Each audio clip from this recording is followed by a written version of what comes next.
Hello guys, good morning. Ipapakita ko lang tong bulaklak ng aking tinanim na dragon fruit. Yan laki niya. Ganda.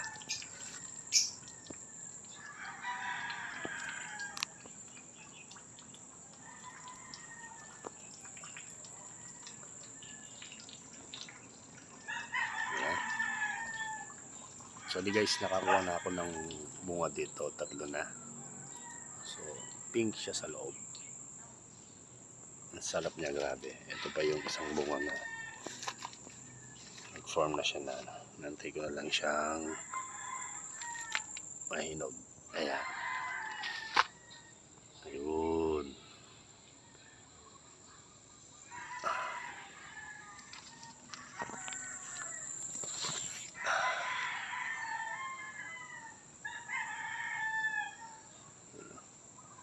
Dumami niya yung suling ng dragon fruit ko. Halos almost 3 years din siya bago namunga. Ayan guys.